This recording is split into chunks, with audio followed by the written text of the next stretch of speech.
Uma família nada perfeita. Este será o título da nossa 9ª lição, do segundo trimestre do ano de 2023, da classe de adultos.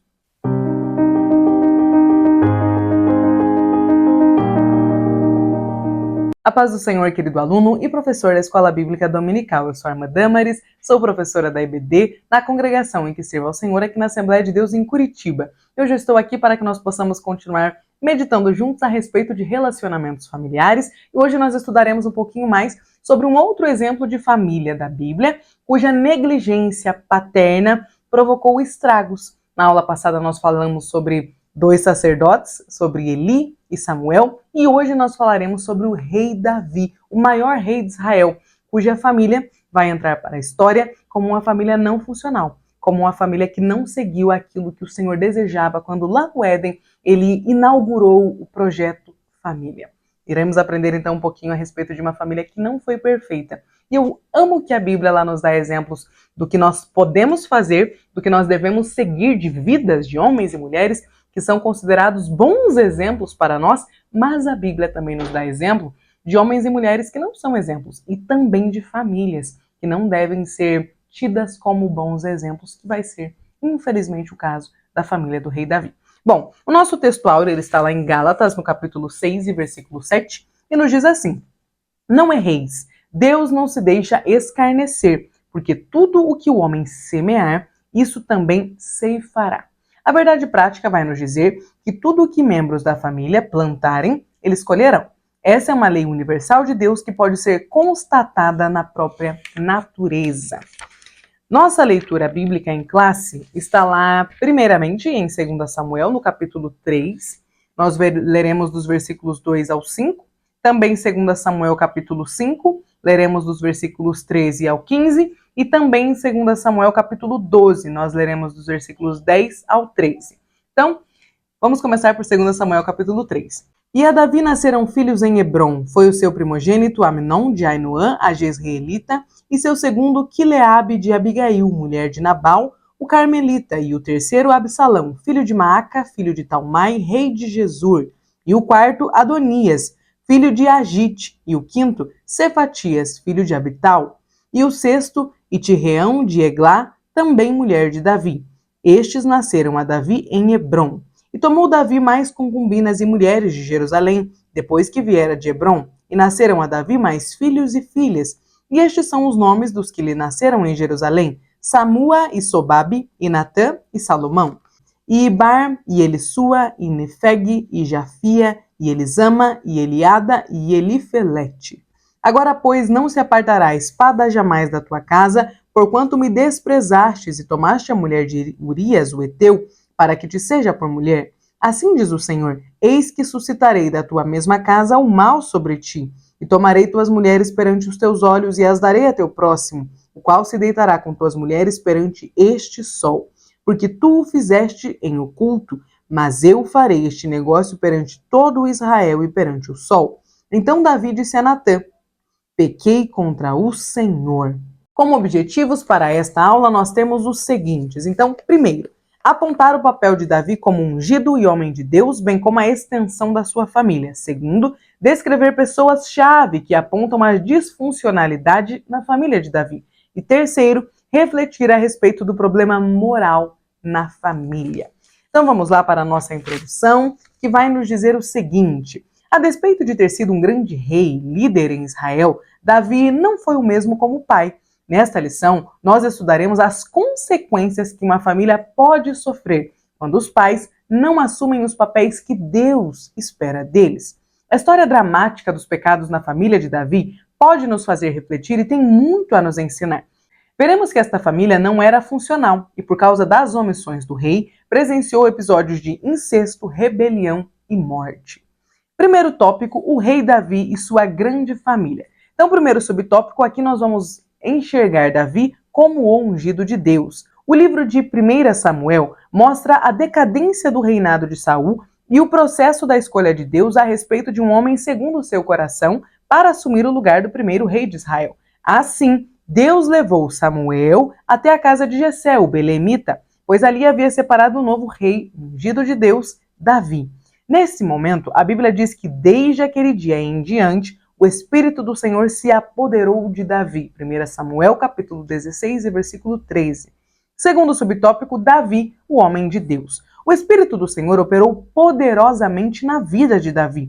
Não havia dúvida de que Deus o capacitara para desempenhar a importante missão na monarquia de Israel, que era reunificar a nação.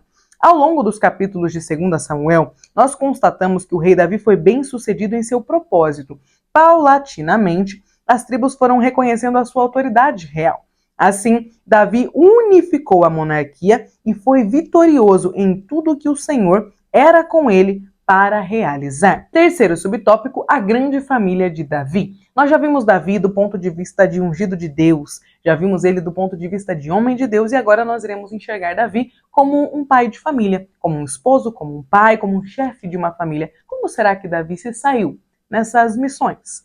Veja só. A despeito do rei Davi ser ungido por Deus e o homem segundo o seu coração, ele entendeu que podia ter várias esposas e concubinas. Ele entendeu, é bom frisar isso aqui, porque a palavra do Senhor em nenhum momento dá liberdade para que os seus personagens, no caso as pessoas que a Bíblia vai nos mostrar, possam ter mais de uma esposa. O casamento nos moldes divinos é entre um homem e uma mulher. Foi assim que Deus fez no Éden e era assim que deveria ter sido durante todo o restante da Bíblia, Durante toda a narrativa, o período histórico que Israel viveu e depois no período da igreja. Mas Davi entendeu que podia ter várias esposas e concubinas. Naturalmente, com todos esses casamentos, Davi teve mais de 20 filhos.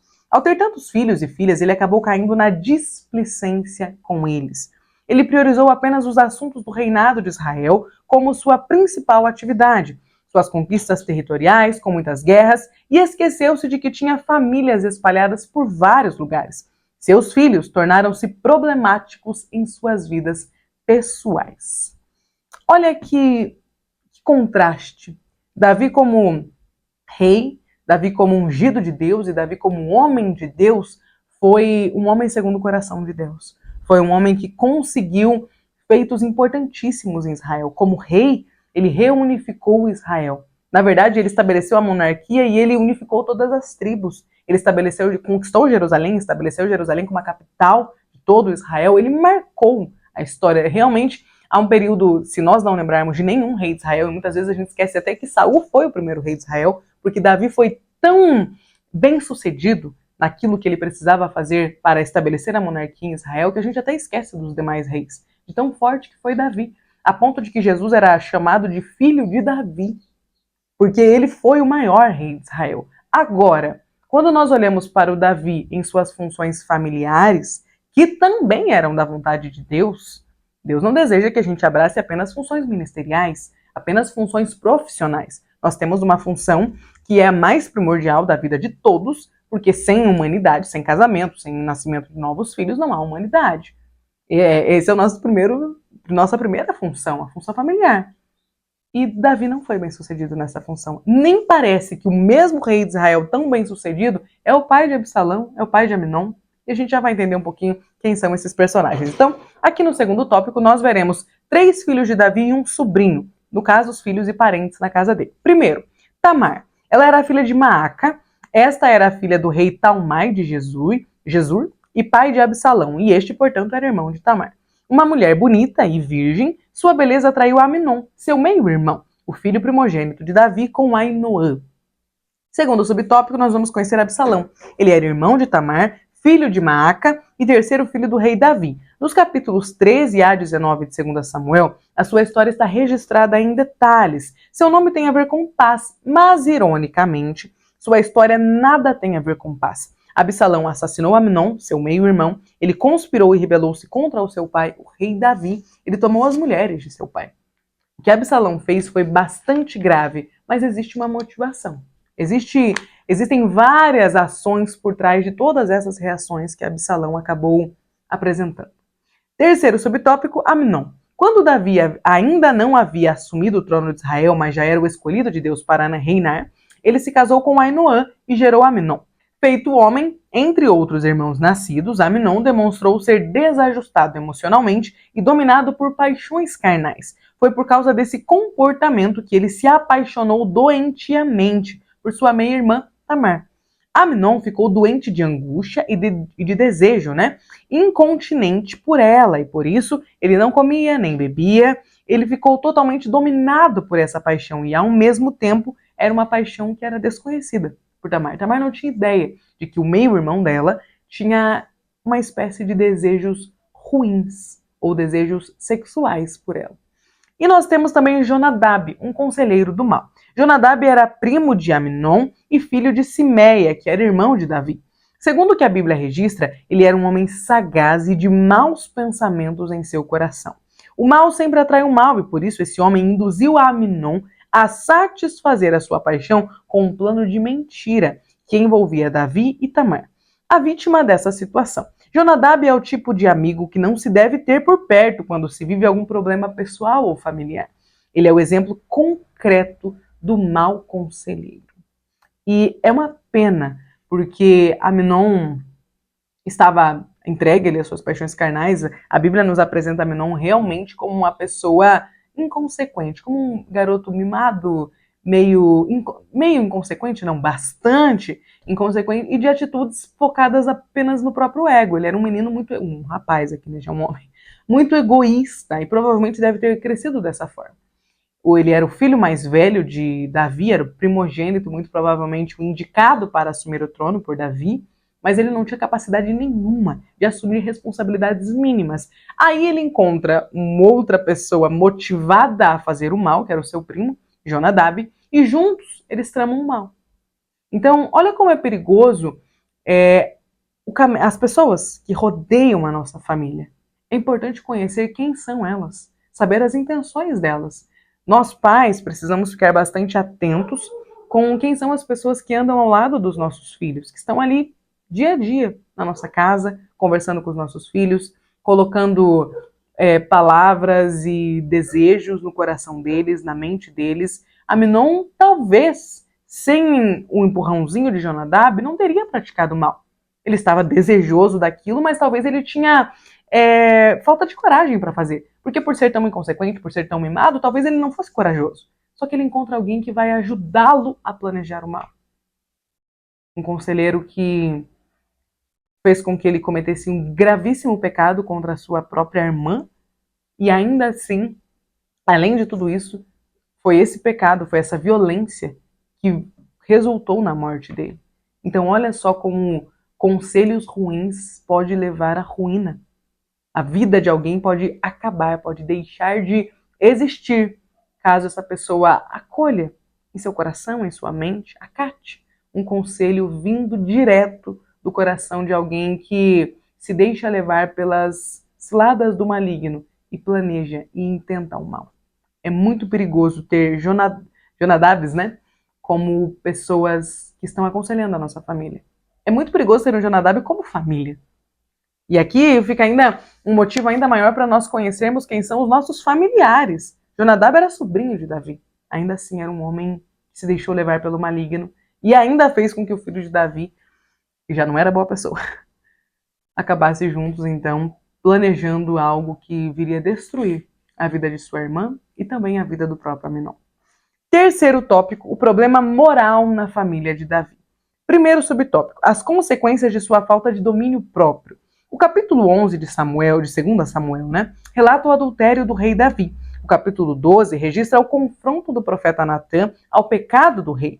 Mesmo tendo reconhecido o seu pecado de adultério, dissimulação e assassinato, o rei Davi não pôde evitar as consequências do seu pecado. Incisivo e fiel à mensagem divina, o profeta Natã disse ao rei: eis que suscitarei da tua mesma casa um mal sobre ti, e tomarei tuas mulheres perante os teus olhos e darei ao teu próximo, o qual se deitará com tuas mulheres perante este sol. Assim, não demorou muito para que um dos filhos coabitasse com as concubinas do próprio pai e o envergonhasse publicamente em Israel. Mas esse não foi nem o caso mais alarmante do que veio acontecer na família de Davi. Um filho se deitar com suas concubinas não foi o que de pior lhe aconteceu. Aqui no segundo tópico, subtópico, né, nós iremos falar sobre o caso de incesto e de morte na família de Davi. Outro caso alarmante foi o pecado de incesto do filho mais velho de Davi contra a própria irmã Tamar. A consequência inevitável disso na família do rei foi o ódio alimentado por Absalão até matar seu meio-irmão Amnon. como vingança pelo abuso que a sua irmã Tamar sofreu. O relato de Aminon e Tamar ele está repleto de sagacidade, de sutileza e de mentira, a fim de atrair a inocente Tamar para um laço indigno. Tudo muito doentio e pecaminoso. Depois de ter se deitado com sua meia-irmã, humilhando-a, Aminon a desprezou completamente. E o rei Davi? E o pai destes meninos, Davi? Qual foi a reação de Davi? Davi, que era um grande homem de Deus, Davi que foi um ungido do Senhor, Davi que era o segundo rei de Israel, que era um homem corajoso, que tinha lutado várias batalhas, que tinha derrotado vários dos inimigos de Israel, que foi considerado pelo próprio Deus como um homem sanguinário. Será que dentro de sua família ele exercia justiça? Olha a reação de Davi.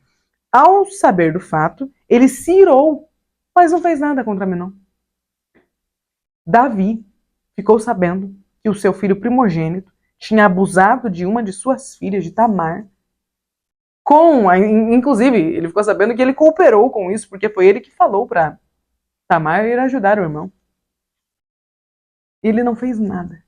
Nada, meus irmãos, nada. Davi se irou. Mas e qual foi a consequência que ele aplicou, né, sobre o filho dele? Nenhuma. Davi era um pai negligente. Davi foi um grande guerreiro. Davi foi um excelente rei para Israel. Foi um chefe de exército incrível.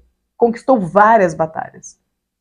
Mas Davi não conseguia conquistar nem o coração dos seus filhos, nem a confiança dos seus filhos.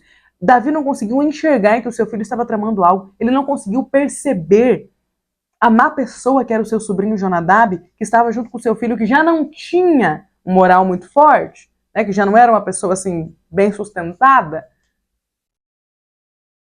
Sabe, irmãos, que difícil que é enxergarmos um homem de Deus falhando tanto na sua principal função, a de esposo e de pai. Por ter acumulado tantas mulheres e tantos filhos, Davi não conseguiu ser presente na vida deles. Isso provocou grandes tragédias em sua família. Bom, após esse comportamento, Absalão matou Aminon.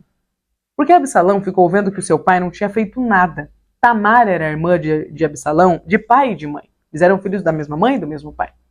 E Absalão ficou indignado com o que Aminon tinha feito com a sua meia-irmã. E ele desejava matar o seu irmão. E esse desejo foi crescendo a ponto de que chegou uma hora que ele cometeu aquilo que ele estava planejando há um tempo. Eu imagino que Absalão deva ter esperado a atitude de Davi. Até porque a Bíblia nos fala que passou um tempo. Mas o seu pai não fez nada. Absolutamente nada. Porque se irar não é uma atitude de alguém que está falando com o filho. Não, ele só ficou lá bravo, sabe? Nossa, como assim, meu filho? Não. Não teve nenhuma atitude séria. Então, a tragédia começou a acontecer na família de Davi de uma forma ainda maior. Após desencadear uma rebelião contra o próprio pai, né, a fim de tomar-lhe o trono, Absalão acabou sendo morto por Joabe, pelo general de Davi. Porque depois de todo esse processo de matar o seu irmão, aí Davi também não faz nada contra Absalão, mas manda ele ficar um tempo lá na casa do avô, né, do rei de Gesur. Irmãos, olha só. Davi não fez nada contra Aminon e acabou tendo essa tragédia. Aí o filho dele comete, né, atenta contra a vida do próprio irmão, comete um assassinato. Ele não faz nada de novo, a não ser se livrar do problema. Fica lá um tempo na casa do seu avô. Percebe como o grande guerreiro Davi, como pai, era péssimo, era negligente. Ele tinha que tomar as rédeas de sua família. Ele tinha que ter corrigido Aminon. Ele tinha que, já que não fez com Aminon, quando Absalão cometeu essa atrocidade, ele deveria ter chamado o seu irmão e falado, olha, não se paga o mal com o mal. O seu irmão pecou contra a sua irmã, pecou, e você fez o que agora? Mas não, Davi resolveu que era melhor ele passar um tempo na casa do avô. Aí Absalão se sente rejeitado pelo próprio pai, vai lá ficar abandonado, tem tempo para ficar planejando, para ficar arquitetando mal. Quando ele volta para Jerusalém, ele tenta novamente entrar em contato com seu pai, falar com seu pai, mas o seu pai é frio com ele, não age como um pai deveria agir. E aí Salomão começa a planejar contra o seu pai. É muito triste perceber que as atitudes passivas e negligentes de Davi provocaram em seus filhos a permissão de cometerem atrocidades. Sabe, o pai não vai fazer nada. Aminon só fez o que fez porque ele tinha certeza que ele não seria punido. E Absalão só fez o que fez porque ele sabia que o pai não tinha punido o irmão e que também não o puniria. Porque o pai não tinha moral para puni-lo. Meu pai não me corrigiu, meu irmão também não vai me corrigir. E foi exatamente isso que aconteceu. Absalão estava certo. Eu acho que ele só não contava com essa indiferença completa do pai, né? Porque ele já nunca tinha sido um pai muito presente, mas depois do que Absalão fez, Davi se torna ainda mais ausente. Eu convido os irmãos a lerem essas passagens, que a Bíblia nos mostra isso. Porque esse conflito na família de Davi é um motivo para nós estudarmos. Às vezes a gente fica só no Davi, o menino, o pastor de ovelhas que se tornou rei, nas suas conquistas, nas suas batalhas, em ter derrotado o gigante, em ter se tornado rei de Israel, todo aquele processo. Só que é importante nós conhecermos também como foi Davi na sua área familiar, para que nós não venhamos a repetir o mesmo erro. Terceiro subtópico, vigilância, proximidade e exemplo. Essa história de problema moral na família de Davi ensina a todos os pais o respeito da importância da vigilância, da proximidade e do exemplo na família. É muito importante desenvolvermos uma relação sóbria e equilibrada com os nossos cônjuges, filhos, parentes e pessoas próximas da nossa família. Infelizmente, não estamos livres de deparar-nos com problemas morais difíceis na família. Por isso, é preciso que os pais façam a sua parte, acompanhando de perto o que acontece nos lares. Sobretudo, fazendo isso por meio do exemplo de quem busca viver para a glória de Deus dentro de casa. Amém? Nós vamos ler agora a conclusão da nossa aula, porque ela nos lembra de algumas coisas bastante importantes. Então veja só. Nós vimos que a família do rei Davi era disfuncional, o que trouxe problemas de longo prazo para toda a família. Por isso, é preciso cultivar os valores da palavra em nossos lares.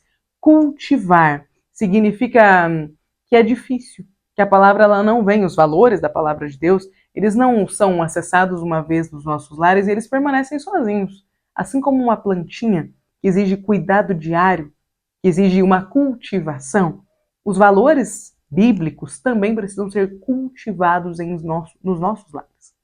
Não é uma vez que a gente fala para os filhos, não mente. É todo dia. Não é uma vez que a gente apresenta quem é o Senhor Deus. Todos os dias nós precisamos apresentá-lo. Lembra do Shema? No Deuteronômio capítulo 6, quando o Senhor vai nos dizer: destas palavras falarás aos teus filhos todos os dias, andando pelo caminho, levantando, deitando, assentando. Todos os dias você falará para os seus filhos em diversos momentos. A palavra de Deus precisa ser cultivada em nossos lares. Que os pais exerçam seus papéis em casa, transmitindo esses valores e acompanhando de perto os seus filhos. Que os cônjuges tenham um relacionamento que traga equilíbrio e segurança aos filhos. A vida cristã em família é a maior prevenção contra os desajustes da atualidade. A vida cristã em família. O cristianismo não é para ser vivido sozinho.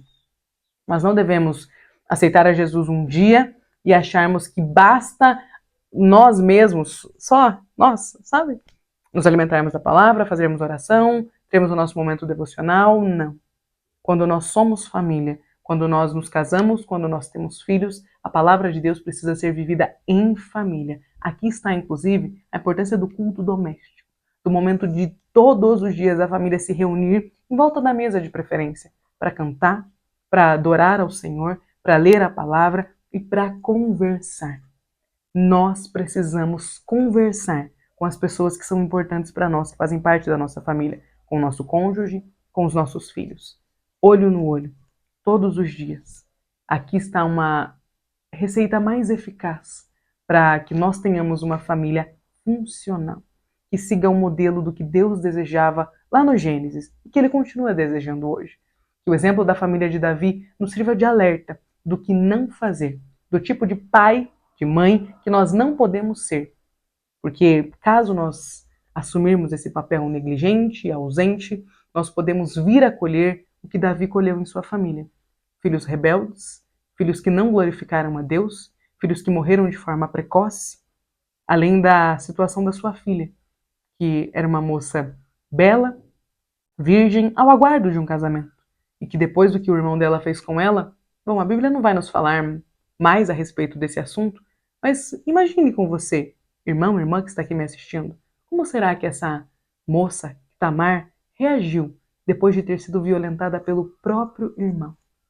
Davi colheu frutos muito amargos, que não teriam sido colhidos se ele tivesse sido um pai de acordo com o que a palavra de Deus nos ensina. Alguém que ensinava aos seus filhos diariamente, alguém que vivenciava a palavra de Deus em seu lar. Que essa lição nos sirva de alerta e que neste domingo nós possamos ser usados por Deus para ministrar este alerta ao coração dos nossos alunos. Amém? Deus abençoe e até a próxima aula.